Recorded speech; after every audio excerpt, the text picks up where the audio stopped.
But this person seems to be unconscious, so I can't ask for consent. I'm going to introduce myself. So I will place my hand under his back and under his knee, and using the stronger muscles, which are my legs. Those are the areas that I'm going to use to literally lift it. So after I do that, I use my leg to push me up. So I have to kneel. Put my knee long by the patient's head, and I'm going to get under their body and lift them. I'm going to take my left and my right so that I can secure the position. My second person is going to get into position, and on the count of 2, we are going to lift. So I'm using the stronger muscles, which are our legs. We're using that to lift. So we're going to lift on 1, 2, right? And we just go. And firstly, what we would do is place the patient's arms on their torso, and we would slightly rock the chair back. And this way, the patient will have a more secure position. We have our rescuer in front, and we're going to lift on the count of 2. 1, 2. I'm going to do the log roll carry, and my assistant here, the second rescuer, she will be holding him by close to the neck and head to ensure that there are no movements to this, in case he has a spinal injury. And my role here would be to try to get this blanket under him so that we are able, under him safely, so that we can carry him. So I will lift this hand so that I am able to turn him. So we are going to turn him slightly to the side and get as much as the blanket as possible under him. We're going to roll him back down gently.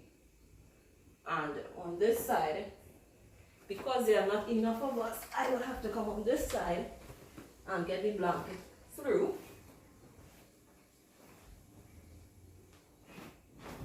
So that we are able to carry him. So what Azara is going to do on this side, because there's not much of us, let him go and roll the side of the sheet so that we can,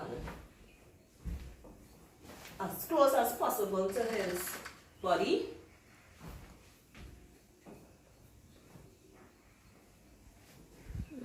Azara, today.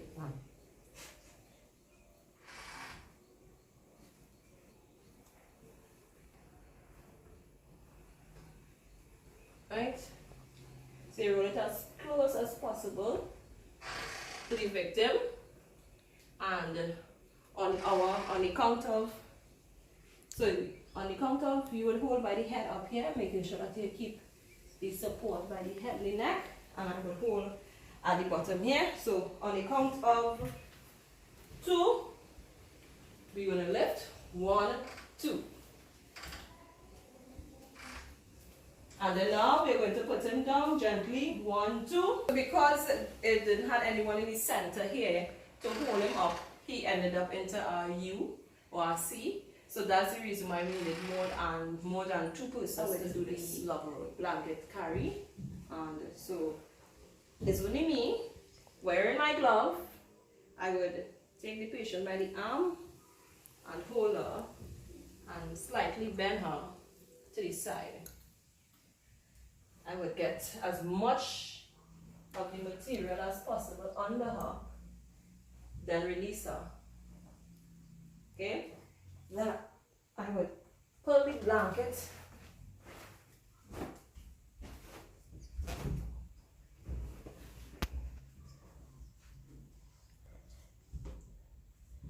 putting her arms to the side and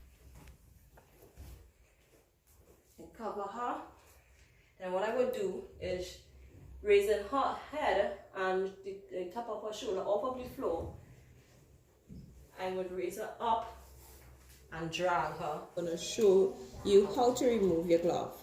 So you would take your finger and pinch by the wrist up here, and you pull it off, right?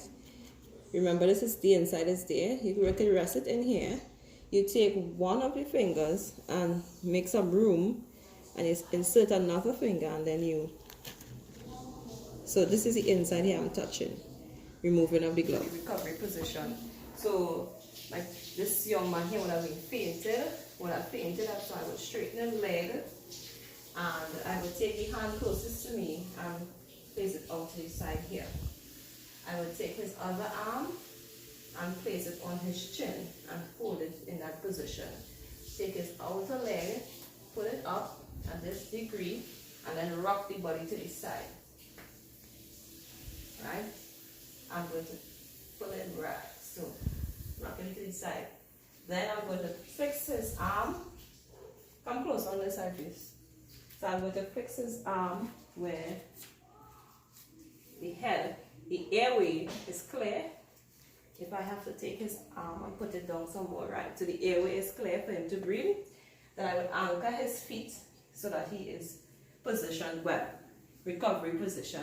And don't forget, call 811 for the ambulance. I'm going to be showing or displaying for you bandaging a wound using direct pressure. Could I see your cut? Could I attend to it? Right. So you would identify where the cut is, and you would apply a dressing and press on it. So you're applying pressure to the hand, trying to stop the bleeding. Okay, so the bleeding may continue or not. Do not remove the pressure to peep to see if the blood has stopped flowing. You would get your gauge and you would start to dress the person. Now, when you're wrapping the wound, you wrap away from the heart so that you don't push the pressure back onto the heart. You're pushing the pressure away from the heart. So I am wrapping his wound. Keep your hands still, so you're going to damage yourself even more. Right, so I am wrapping the wound away from his heart.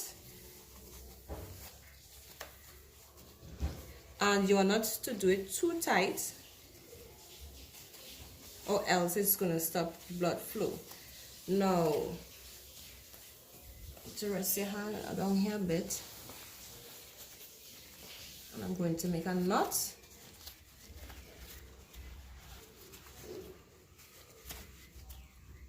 And I would have cut off the excess piece. Now what I would do here is to check to see his capillary refill. I would press his thumb, and his refill takes less than 2 seconds, so it knows that I know that I did not wrap it too tight. So from here forth, you would leave him and attend to the next person. I'm going to show you all how to control bleeding using a homemade tourniquet. So the victim here, could I please touch your leg to see what's going on? Yes. Okay. So the victim here would have had a deep cut here. And what I'm going to do is I am going to do one knot about 2 inches above the cut itself, because the intention is to stop the bleeding. We don't want to use any joints, and this is a cut here, so just going above the cut. So we're going to tie it, right? And we're going to use an object, a sturdy object, one that will not be able to bend as we start turning the tourniquet. As we start turning it to function as a tourniquet. So remember, we use this only in a life or death situation. It's either limb or life, right? So you would tie it, right? And at this point in time, this is where you're going to turn. Now, because this is a real life person, turning it is going to place a lot of difficulty. So he's at a ball. So we would turn it until we see that the blood stops flowing, because we want to block the blood flow, right? After doing such, you wrap the cloth around the object to secure it. And remember, you're not covering it because you want medical personnel to know that this is the object that was used for any tourniquet method. So the blood flow would have been cut off entirely from here, so that I know for a fact that this has been tight enough to show you how to apply a homemade rigid splint to the forearm. So hi, I am from the CERT volunteer. Can I assist you? Yes. Okay, so you would have sustained some sort of damage to the hand. So I'm going to place this under it. Move your hand, remove your hand. Right, turn it over. Right, place this under your arm, your fingers. Right, so this is to allow you free. So you're going to take your hand and support it for me, and while I tie it, okay? So I'm going to tie it away from the arm itself so I don't cause any more damage. Going to the second one. Okay, so then you can remove your hand.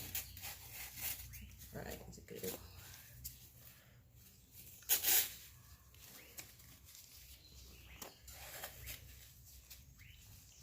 And then I'm going to apply a sling so that his arm stays in the right position. And so you apply it here.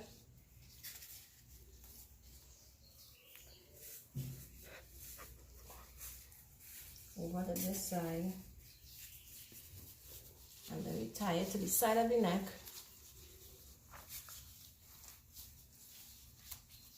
Okay. That feels good, or is it too tight? Good. Okay. So this is what the finished work would look like. Alright. I'm going to show you how to apply a soft splint to a damaged leg. Okay, so assuming he would have been wearing a sneakers or a slipper, I would leave it alone and just do what needs to be done. Okay, so first thing we check to see if he has any feeling in his toes. Are you feeling this? Yes?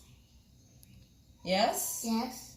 Okay, so it means that he has circulation. So all I'm going to start to see about the situation here. I would apply one there and another here. Right. This is to hold the thing in place. And remember, you don't tie it on the wound, you tie it above or below. Okay, so you don't, because you don't want to cause any more damage.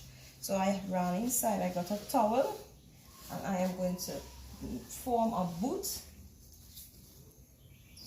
I'm going to form a boot to cushion the leg. So what I'm going to do is take my knee to kind of grip it on, not tight, damage the person anymore. I'm going to, so that I can hold it, the towel together, and I'm going to tie it. Now you're going to tie it pretty tight, seeing that it's a soft splint, right? And then you come below and you do the same thing.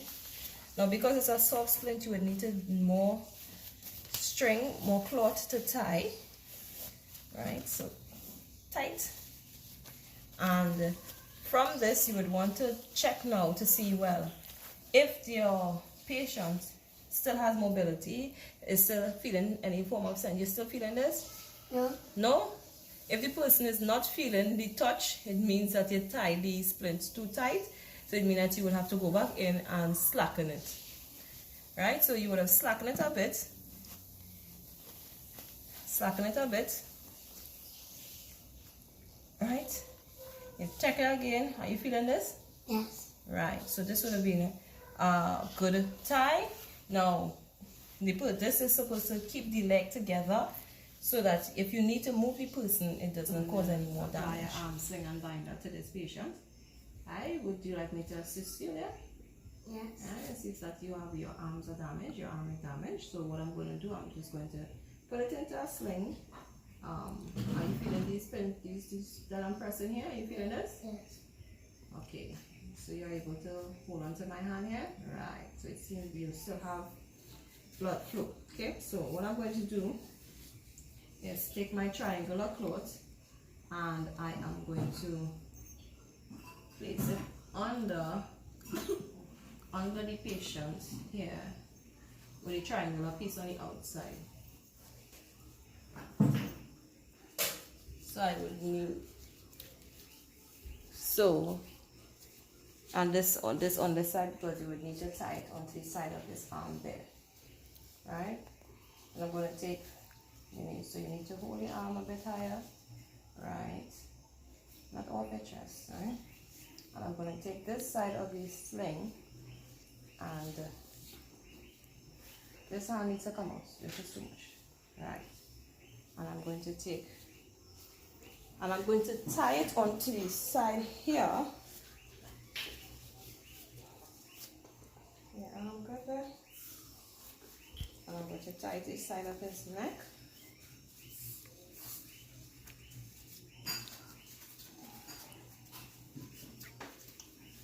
As quickly as possible. This part of the arm, what I'm going to do is just twist the excess, and I'm just going to stick it in. Now you can use a towel or something to place between the arm, between the arm and the body part, right? So this would have been his sling here, right? And I'm going to bind his arm so that it does not move.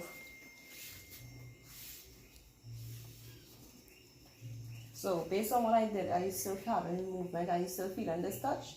Right. So I'm just going to bind his arm, raise his arm a bit, bind it so that it does not move.